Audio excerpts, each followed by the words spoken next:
He met her at a party. She was so outstanding, so many guys chasing after her, while he was so normal that nobody paid attention to him.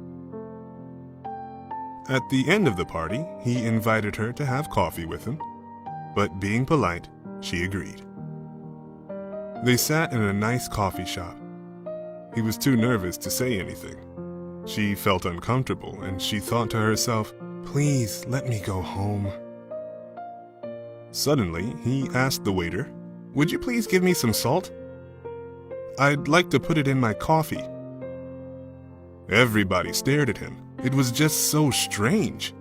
His face turned red, but still, he put the salt in his coffee and drank it. She asked him curiously, "How did you get that habit?" He replied, "When I was a little boy, I lived near the sea. I liked playing in the sea. I could feel the taste of the sea, just like the taste of this salty coffee. Now, every time I have salty coffee, I always think of my childhood. I think of my hometown. I miss my hometown so much. I miss my parents who are still living there." While saying this, tears filled his eyes. She was deeply touched. That was his true feeling, from the bottom of his heart. A man who could talk about his homesickness must be a man who loves home, cares about home, and has the responsibility of home. Then she also started to speak. Spoke about her faraway hometown, her childhood, and her family. It was a really nice talk, also a beautiful beginning to their story. They continued to date. She found out that he was actually a man who met all of her demands. He had patience, was kind-hearted, warm, and caring. He was such a good person, and she would have turned him down if it weren't for that salty coffee. After that, the story is just like every beautiful love story. The princess marries the prince, and they live happily ever after. And every time she made coffee for him, she put some salt in it, because she knew that's the way he liked it. After 40 years, he passed away, and left her a letter which said, "My dearest, please forgive me. Forgive my whole life's lie. This was the only lie I ever told you. The salty coffee. Remember our first date? I was so nervous at that time. Actually, I wanted some sugar, but I said salt. It was hard for me to change it, so I just went ahead. I never thought that would be the start of our communication. I tried to tell you the truth many times in my life, but I was too afraid to do it, and I promised never to lie to you about anything. And now I'm dying, with nothing to fear, so I tell you the truth. I don't like the salty coffee. What a strange, bad taste. But I've had that salty coffee for my whole life. Since I met you, I never feel sorry for anything that I've done for you. Having you with me is the greatest happiness in my whole life. If I had to do it all over again, I would still want to know you and have you with me my whole life, even if I had to drink all that salty coffee again." Her tears completely soaked the letter. One day, someone asked her, "What does salty coffee taste like?" She replied, "It's sweet." Love is not forgetting, but forgiving. It's not seeing, but understanding. Not just hearing, but listening. And never letting go, but always holding on.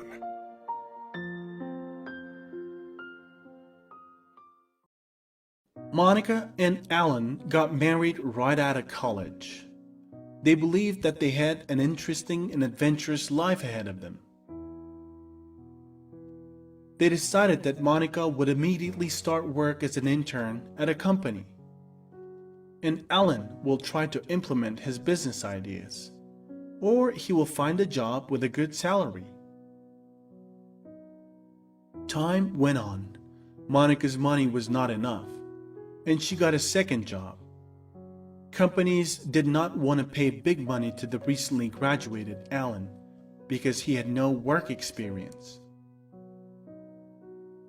Monica endured, but she began to notice that Alan started to drink often. He said that everything was under control, that he's stressed and alcohol helps him fight it.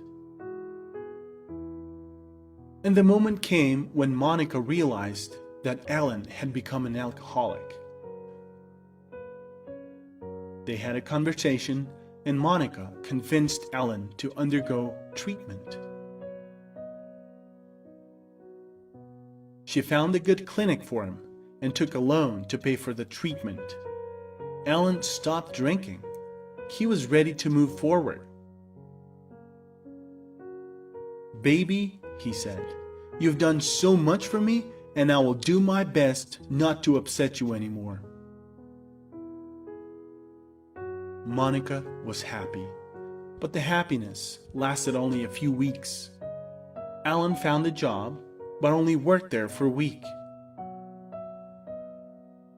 He said this was not a job for him, that he deserves more, and does not see any career prospects in that position. And then there was a second breakdown. And once again, treatment, and Monica had to pay for a loan. But she still believed that she could help her husband, and happiness would return to their family. Alan got out of the rehab. Now he was determined. Monica liked this. She was sure that everything will work out for him. He will find a job. Alan was looking for a job, it seemed to Monica.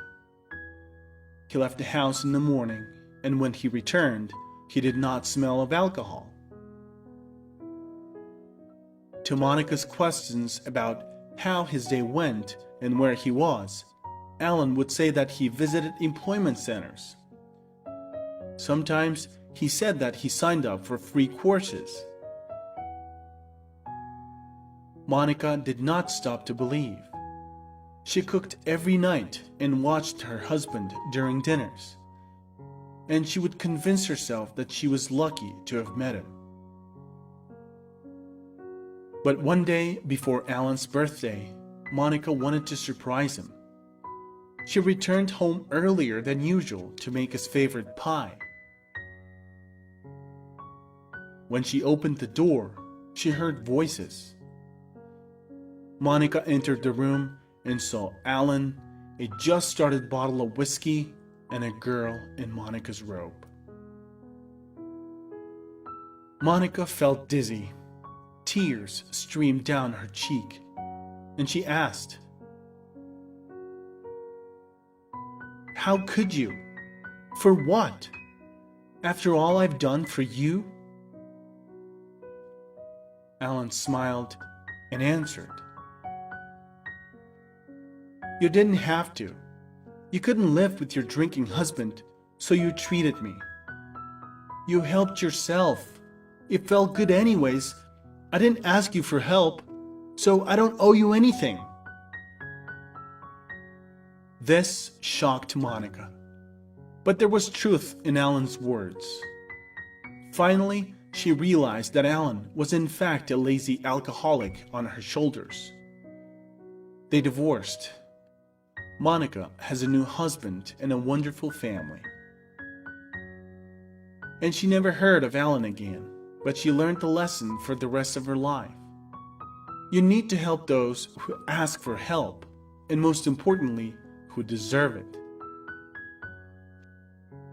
Share this video and make others understand that they don't have to waste their time helping those who don't deserve it.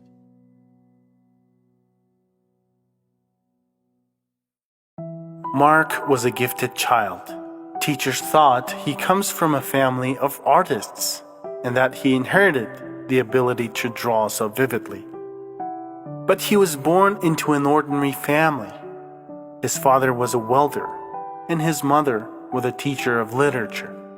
Mark was only 8 years old and he already had about 50 paintings and participated in many art competitions.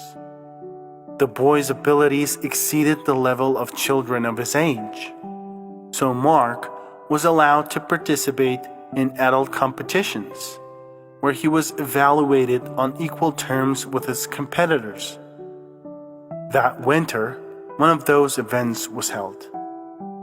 The main subject of the contest was good versus evil. The boy's painting was immediately noted by the jury members. Mark used only 2 colors in his work, white and black. The painting itself illustrated a chessboard and hands moving the figurines. The black hand moved the black figurines, while the white hand moved the white ones. During the event, all the participants whose works were praised by the jury were interviewed, and it was Mark's turn. After typical questions about where he learned to paint and how long he was doing art, they asked, "Tell us, what is illustrated in your artwork?" He replied, "I have shown the battle of good and evil within each of us. At all competitions, there are always jealous people who seek the moment to harm." Mark's work was so good, it made older kids worry. They didn't like the fact that an 8-year-old boy did better than them. And while the boy was giving the interview, they got together and decided that the easiest thing to do is to accidentally spill water on his painting. That's exactly what they did. After the interview, Mark came to the showroom and saw the leaks on his painting. He couldn't bear it and ran out to the bathroom. His mother followed him, worried about the kid. When she entered the bathroom, the boy was crying, sobbing. She said, "Just like in your painting, good and evil are fighting in each of those boys. Unfortunately, good doesn't always win. Think of people like that as bad weather. Remember that the thunderstorm will pass quickly and the sunshine will return." He wiped his tears and went out into the hall with his head up proudly.